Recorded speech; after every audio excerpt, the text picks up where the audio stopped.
Welcome to Fantasy Empire. Today we have a very special episode. We're going to be breaking down the top 50 pitchers, my rankings for starting pitchers coming to this year. Once again, it varies on how your league is. If your league has a lot of streaming options, maybe strikeouts are more important than others, but who knows?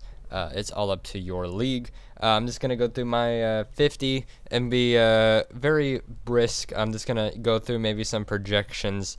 And for players I'm really interested in, I'll go ahead and break them down for you.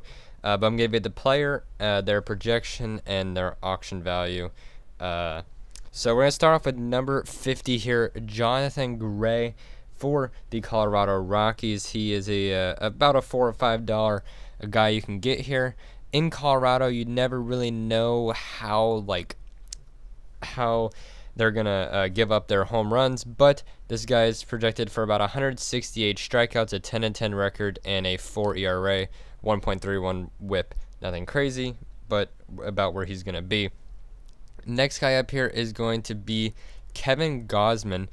Kevin Gausman, still, all these guys that I'm listing now, up until 50 to 40 are going to be about a $4 or $5 value. So Kevin Gausman, 159 strikeouts, so he's a decent strikeout guy. 11-10 and a low 4 ERA, about the same WHIP as Jonathan Gray. So not bad for Gausman. He's in a Braves rotation that's somewhat deep. You got Folty Wentz up there, so he's definitely pretty good. Next up at number 48 is going to be Nathan Eovaldi. I'm very high on this guy.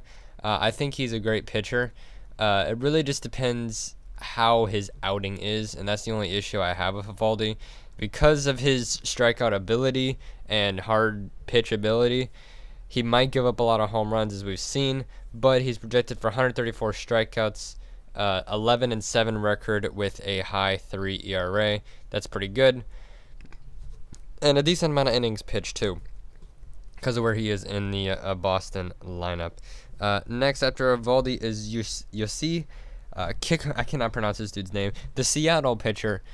He's up and coming. Who knows how he's going to perform this year, but he is projected to have a winning record at 11-9, a 3.6 ERA, and 135 strikeouts. We'll see how he comes into the rotation. That'd be interesting to see with Marco Gonzalez probably taking the mound opening day. So, but I do think this guy is good and has a lot of potential. So next up at 45 here, someone coming up the ranks is Kenta Maeda. Kenta Maeda has gone through a lot so far, but the thing is, he's listed as a relief pitcher, starting pitcher, kind of like a Tyler Glasnow, who is farther down the list, but not in the top 50. But I think he really could be in the top 50. So with Maeda, you really don't know what you're gonna get. I mean, there's a lot to like about him. Same with Glasnow here. He's gonna get his innings. You just don't really know where. So with Maeda, I'm not so sure about what he's gonna get, but he's definitely one you should be looking at. And a guy that's been dropping down rankings, number 44, is gonna be Jose Quintana. I really don't like the guy, but I dropped him throughout my rankings a little bit. But he's really not anything crazy in my opinion. He may get you some wins, he may not. I mean, he's on the Cubs now, no longer the White Sox, as we've known from last year. So, no point really looking at projections on the guy. Don't really see him doing a whole lot.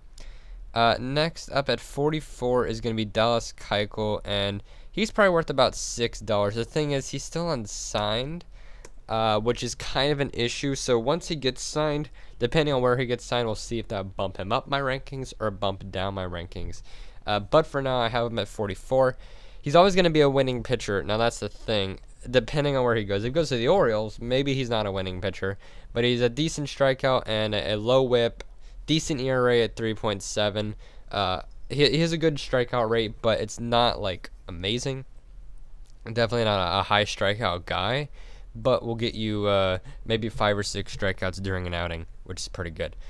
Next at number 43, and this is a guy that I'm high on too, I've moved him up the rankings. I moved him past Cantina and Keuchel recently, and that is Nick Pivetta of the Philadelphia Phillies. Now that we know he is definitely in the rotation, he's projected to go 9-10, which isn't good. A 4 ERA, which is not amazing, but that's kind of how pitching is nowadays. But the thing is, 170 strikeouts. This is a guy that's gonna get you like 7 or 8 strikeouts every game, and maybe he isn't a guy that gets drafted over a Keuchel or Maeda or even a Valdi, but he's definitely a sleeper choice who's rising up the ranks. And number 42 is going to be Rich Hill, who I didn't know, because like I bumped up both of them because, you know, I still feel that they're better than Cantina and Keuchel, but I had Hill ahead of Pivetta just because of the wins thing. He's projected to go 10-6 with a low 3 ERA at a 3.3, but the strikeouts aren't there. So if you had the choice between Nick Pivetta and Hill, if you need ERA, pick Hill. Strikeouts, Pivetta. And number 41 here, Andrew Heaney from the Los Angeles Angels.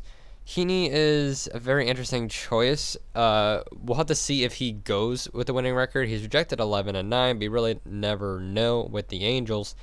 179 strikeouts and a high 3 ERA. He's definitely a strikeout guy, which is nice to see. And to round out our 50 through 40, this is another one that I really like, but I'm not moving up the ranks anymore just because of how deep the rotation is. But I'm talking about none other than Shane Bieber.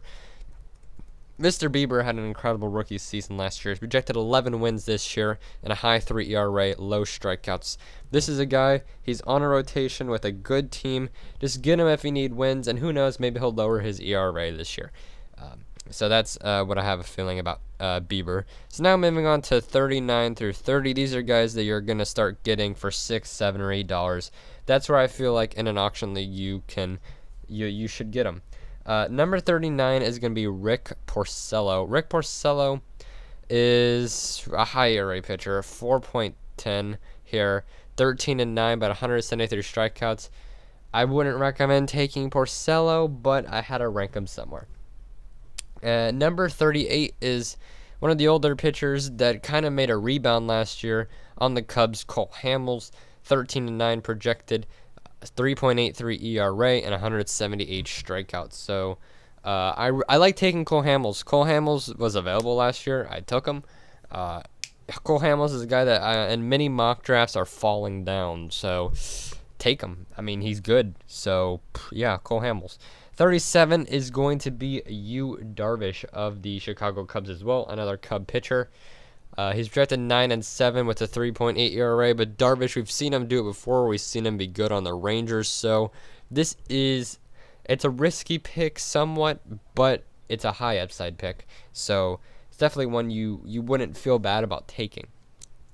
Another guy that dropped down my list here is going to be Yu Darvish. Yu Darvish, 9-7 projected, 3.8 ERA, 151 strike, or not Yu Darvish, I'm stupid. Kyle Hendricks. I just said Yu Darvish. Kyle Hendricks, 13-9, 3.7 ERA, 159 strikeouts. I basically see him as a safer Yu Darvish, where I'd take him over Yu Darvish because of all these Cubs pitchers. You never know with Hendricks. He can have a bounce back year, which is why I have him here at 36, but I had to drop him because I moved up the guy who's number 35, Eduardo Rodriguez. I like what he did last year. I think he can repeat this year, but obviously not like something crazy or anything. But projected 10-7, 3.8 ERA, 161 strikeouts. Another one of those strikeout guys that you'll feel confident can get at least 5 in a 6-inning outing. So yeah, Rodriguez, 35. Number 34 is going to be J.A. Happ. Not much to say. He's a Yankees pitcher. He's pretty good. All right. Number 33, a guy that it's falling down a lot of rankings, but I kept him the way he is. Robbie Ray here, 10-8, 3.7 ERA, 210 strikeouts. This is a strikeout beast. He'll get you 8 a game. I love taking him. Nobody takes him because of the high ERA, but if he can get a 3.7 and 210 strikeouts, I'm completely fine with that. And number 32 is going to be hopefully a bounce back season for Chris Archer. He's been going up the ranks But he's projected to be 11-9 with a 3 ERA, 200 strikeouts. Once again, a high ERA player with a lot of strikeouts. And number 31 is a guy from my team here. Although I do like the Rockies, I do like the Rays, but my home team is the Rays. And so I'm going with number 31, Charlie Morton. Charlie Morton was a all-star not too long ago. He's projected to go 12-7 with a 3.4 ERA, 182 strikeouts. Very solid. And the thing is, he's not going in a lot of leagues. Like, he's really being dropped off. I think it's kind of dumb. I think he's a great player. He definitely has a lot of upside, but you never know with the whole the whole opener thing with Tampa Bay. But the thing is, it's going to be Snell, him, and then the opener, probably Glasnow, and then the opener again. So he's not going to not get starts, basically. He's going to play, so I like him there. And now as we head to 30 through 20, these are guys that are $10 about. Maybe 9, maybe 12. Number 30 is going to be Luis Castillo. I really like what he did last year in Cincinnati. He was a good streaming option. So 10-9, 3.1 ERA, 168 strikeouts. Number 29 is a guy that I picked up off of free agency last year. Waiver wires are everything. That's what I'm going to keep you updated on this channel. I picked this guy up when he went 18-4 last year. He is Miles Mikolas. 13-8, 3.5 ERA, 148 strikeouts. He's not going to get you strikeouts, but he's going to get you wins and a low ERA, and I like the 1.1 whip here with Mikolas. So he's there. Number 29 or 28, I mean, I really don't care for the guy. It really depends on the year, in my opinion. But I'm going to go with Tanaka here. He's projected to go 12-8 with a 3.8 ERA, 165 strikeouts. If he can bounce back, then he's worth this spot. But I'm taking Mikolas over him, even though I have Tanaka ranked higher, because I think Tanaka has a chance to be better than him this year. But I hope you understand where I'm going here. Number 27 is another one of these bounce back candidates. I'm talking about Zach Wheeler. What he did in the second half of last season was amazing, and he's projected to go 12-9 with a 3.5 ERA and 178 strikeouts. His whip is a little bit higher than the guys ranked around him with his, ground ball rate, but I still think Wheeler has a chance to be good, and he's going to be up there with Syndergaard and in the Mets rotation. So I feel like he can get a lot of starts here. Number 26 is the Rockies guy who's been going up pretty good, German Marquez, ranked ahead of John Gray by about half the ranking sheet. He's projected to go 12-10 with a 3.7 ERA and 198 strikeouts. Good wins, good strikeouts. That's why I take him. Number 25, a lot of people don't like the guy, but I still think he's a quality pitcher. I'm talking about Madison Bumgarner. He's not going to get you strikeouts a whole lot anymore, but he has a decently low ERA, and it'll probably get you 10 wins, maybe 11, who knows. Yeah. Number 24 is a guy I picked up in a trade. I got him, and I got Full Wentz, who is going to be my number 24 guy. I got him in a trade. Him and I traded like Carrasco for Full Wentz and some other guy. I forgot. I think it was Castillo. But he's pretty good. I mean, I'll tell you that right now. 13-9, 3.6 ERA, and 190 strikeouts. That's a lot of strikeouts for a decently low ERA. I like it. I like what he's doing in ATL. Pretty cool there. Number 23, David Price. 184 strikeouts, 14 wins, and a 3.7 ERA. Honestly, just for the strikeouts and wins, I don't like the ERA at this pick. At number 23 pitcher, you should probably be getting more than or less than a 3.7 ERA. But you can't really do anything about that. He's also going 89th in ADP, so keep that in mind. It's a good pick. Number 22 is Jack Flaherty of the Salt. No, I just said Salt Lake. I've been watching too much AAF here. St. Louis Cardinals. He's projected for a low ERA, a 3.4, and 194 strikeouts and 12 wins. This is the most bang for buck around here. Like, comparing him to Price, he's pretty good. He's going 77th in ADP, so an 8th round pitcher like this is amazing. Number 21, a guy that I've got in most mock drafts so far, Jose Barrios. 13-10, 3.9 ERA, but 194 strikeouts. I really like the guy. I think Minnesota's a great team this year, so I could see more than 13 wins. And now we get to the interesting part, the top 20. So we're going anywhere from $15 to $20 in this 20 through 10. And a guy that has dropped super far, and I agree with Tristan Cockcroft here, so I even moved him down too. Clayton Kershaw is my number 20 pitcher because you really don't know what's going on to his shoulder right now, and he might miss some games. And really, he's kind of digressed. 13 wins, 170 strikeouts, and 2.92 ERA. So that's good if you can get it, which is the issue I have with him. He's going 7th round. I like him in 7th round if he's going to play. But if he's not, then yeah. Number 19, Mike Clevinger, another guy I picked up off of free agency. This tells you how good you can get at free agency alone. Because like I said, I picked up Michaelis, I picked up Clevinger. And Clevinger here, he did super, super good last year. And he's on the same team, which is nice. Cleveland, I like where Cleveland's going here. So I have no issue with taking Clevinger here. He's going to get you 200 strikeouts and probably like 15 wins. So that's Clevinger for you. Number 18, a guy that I really, really want, and he's going decently. He's going in the 7th round here. Jameson Taillon. I really like it. 13 wins, 177 strikeouts, and a 3.5 ERA. If you're going to take a stud pitcher that has a lot of upside, take him. He's pretty good. Number 17, Steven Strasburg. Strasburg is another risky pick with same as Kershaw, but I think I'd take Strasburg over Kershaw.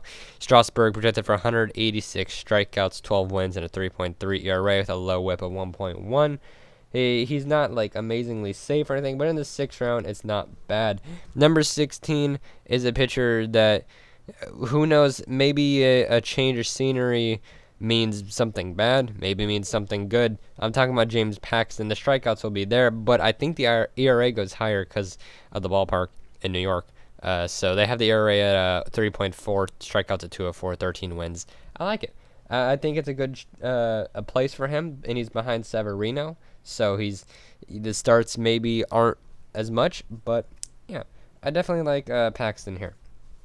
Number 15 is Zach Greinke, the highest paid pitcher, I think. He's not worth it in that account, but 3.6 ERA, 193 strikeouts, 13 wins. Not gonna say anything more about him there. Next up on the list, number 14, Patrick Corbin, another guy I picked up off of free agency last year. I won the league, by the way, in case you're wondering. 200 strikeouts, 14 wins, and a 3.3 ERA. I like it. I like it a lot. Number 13, what a surprise. A guy I picked up last year, Walker Buehler. 12-7, a 3.1 ERA, and 193 strikeouts. Coming to realize that this is how I draft. I pick an ace, and I picked Chris Sale last year, and then I just picked all offense and basically just stream pitchers until I found some good ones. And now that I look at it, I have like 5 pitchers that I picked up in the top 20 for this year, which is great. But it's not a dynasty league, so yeah. After we got Buehler here, we got number 12, Noah Syndergaard. I really like Syndergaard. 186 strikeouts, 13.8, 3.3 ERA, 1.1 WHIP. Great choice. Number 11, Carlos Carrasco. Kind of a guy that's maybe fell a little bit. I had him over Severino, but now I have that switched. So Carrasco probably gonna get a lot of strikeouts. I'm thinking over 200 here, maybe 220. That's what I have him projected. 3.3 ERA and 15 wins. That's pretty good. Next up on the list, and now we cracked the top 10. So these are guys that you're gonna want to take. This is the ace on your team. Starting off with number 10, Luis Severino. 220 strikeouts, 15 wins, 3.3 ERA, 1.1 WHIP. Can't go wrong. Next guy, Trevor Bauer. On my ranks here, 220 strikeouts, 15 wins, 3.2 ERA. I like it. Number 8, a guy that's going in the 4th round, and a guy that won Cy Young on my team, Blake Snell. 216 strikeouts, 15 wins, 3.1 ERA. Remember, he had like a 1.8 ERA last year. Craziness. I know. Number 7, Garrett Cole. Don't think he's a top 5 pitcher. do think he's a top 10 pitcher. 15 wins, 240 strikeouts, and 3.3 ERA. I had him when he was on the Pirates, and that's why I'm not taking him even though he's in Houston. Next guy, number 6, Aaron Nola. Another guy I drafted last year. Didn't pick him up, but I drafted him. 14 wins, 8 losses projected, 210 strikeouts, and a 3.1 ERA. Pretty good. Now we cracked the top 5. And for dollar amounts, number 5, probably going to be about $24. That's my rank here. Number 5, Justin Verlander. Verlander on Houston, a great pitcher. He's projected 16 wins. That's incredible. A 3.1 ERA. That's pretty good. And 250 strikeouts. So can't go wrong with Verlander. Number 4, worth about $25. He's going in the second round. Corey Kluber. Corey Kluber is projected 16 wins, the same as Verlander, but just 221 strikeouts, so less than Verlander, and a bit worse ERA, 3.2. So I definitely like Kluber because of the innings pitched compared to Verlander. Kluber, he stays in a lot of innings, and he couldn't get more strikeouts, but I'd like the whip too. He might even crack less than 1 here. And number 3, worth about $27, is going to be Jacob deGrom. 15-8 is projected record, a astonishing 2.6 ERA, and 244 strikeouts. Definitely a guy I want here. And now we get to 2-1. Everybody's like, who's better, Scherzer and Chris Sale? They're both being taken in the first round. To me, one guy's worth $29, the other one's worth $30, and number 2, in my opinion, is going to be Chris Sale, only because of the strikeouts difference. So Chris Sale is projected 250 strikeouts compared to number 1 Scherzer's 271, and Scherzer usually gets more than Sale anyway. Scherzer's also projected 20 more innings pitched because we've seen some injuries with Chris Sale. The ERA, Scherzer is projected at 2.8 compared to Sale's 2.5, and they're both projected a sub 1 ERA or WHIP at 0.9 and 0.8. But the thing is, Scherzer gives up a little more home runs, but the thing is as well, Scherzer has way more quality starts than Sale. Sometimes Sale messes up and has a couple bad games. So I like Scherzer over Sale here, but they're super close. If they're both available, I'm taking Scherzer, and that's kind of where I'm getting out of that. So this was my top 50 pitchers. I hope you guys did enjoy. I'll probably be doing closers next, and then I'm just going to talk about maybe draft strategy. I don't know. I have a cool league idea. If you guys would be interested in that, a vampire league. That'd be pretty fun. So see you guys next time. Peace.